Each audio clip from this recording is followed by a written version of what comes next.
নতুন একটা ভিডিও নিয়ে আবারও চলে এলাম। এই শাকগুলো সার বিষ ছাড়াই বেড়ে ওঠা কলমি শাক।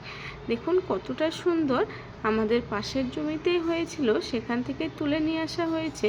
শাকটা পরিষ্কার করে ধুয়ে নিয়ে আমি একটা টৌকায় রেখে দিয়েছিলাম। এরপর জল ঝরে যাওয়ার পর এইভাবে ছোট ছোট টুকরো করে কেটে নিচ্ছি। আর শাক রান্নার মেন উপকরণ হলো কাঁচা লঙ্কা, শুকনো লঙ্কা, রসুন। এই দেখুন কাঁচা লঙ্কাগুলো আমি কেটে নিয়েছি, আর রসুনগুলোকেও একটি নোড়ার সাহায্যে থেতো করে নিচ্ছি। এদিকে কড়াইয়ে বসিয়ে দিয়েছি উনুনে। কড়াই গরম হওয়ার পর খাঁটি সরিষার তেল দিয়ে দিলাম। তেলটাও গরম হয়ে যাচ্ছে, এই দেখুন। এরপর আমি তেলের মধ্যে কালো জিরে দিয়ে দিলাম। কালো জিরে দিলে শাকটা খেতে খুবই ভালো লাগে। আর যে আমি পেঁয়াজ, রসুন আর শুকনো লঙ্কা কেটে রেখেছিলাম সেগুলোও দিয়ে দিলাম। শুকনো লঙ্কা দিলে খুবই ভালো লাগে, শুকনো লঙ্কার একটা আলাদাই সেন্ট।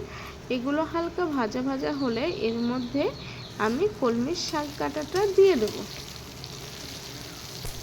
কলমির শাক খেতে কারা কারা ভালোবাসেন অবশ্যই কমেন্টে জানাবেন। আমার তো কলমির শাক খেতে খুবই ভালো লাগে।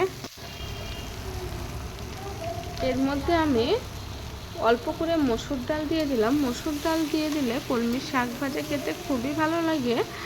এই দেখুন মসুর ডাল আর পরিমাণ মতো লবণ দিয়ে গেলাম, হয়ে গেল। আর কিছু দেওয়ার দরকার নেই। এবার শুধু খুন্তি দিয়ে ভালো করে নাড়তে হবে। এইভাবে নাড়তে নাড়তে শাকটা কমে আসবে। যখন শুকনো শুকনো হয়ে যাবে তখনই আমার শাক ভাজাটা রেডি হয়ে যাবে। এই দেখুন এইভাবে শুধু নাড়তে হবে। কলমির শাক ভাজা আপনারা কারা কারা খেতে ভালোবাসেন অবশ্যই কমেন্টে জানাবেন।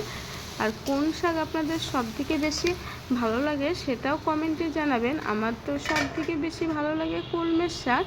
হালকা আমি ঢাকা দিয়ে দিলাম, ডালটা দিয়েছিলাম সেই জন্য ঢাকা না দিলেও হবে। হালকা অল্প করে ঢাকা দিয়ে আবারও আমি ঢাকনা তুলে এইভাবে নাড়তে লাগলাম। দেখুন জলটা আমার শুকিয়ে গিয়েছে, এই দেখুন।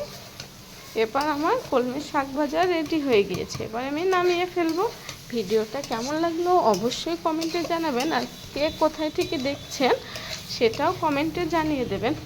আর কলমি শাক ভাজা খেতে কারা কারা পছন্দ করেন সেটাও বলবেন। ভিডিওটা যদি আপনাদের ভালো লেগে থাকে লাইক, কমেন্ট আর শেয়ার করে দেবেন। কথা বলতে বলতে আমার শাক ভাজাও রেডি হয়ে গেল। এবার আমি শাক ভাজাটা নামিয়ে ফেলবো।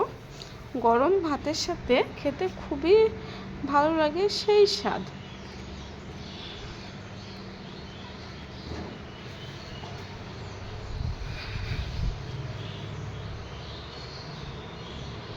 ভিডিওটা দেখার জন্য আপনাদেরকে অসংখ্য ধন্যবাদ।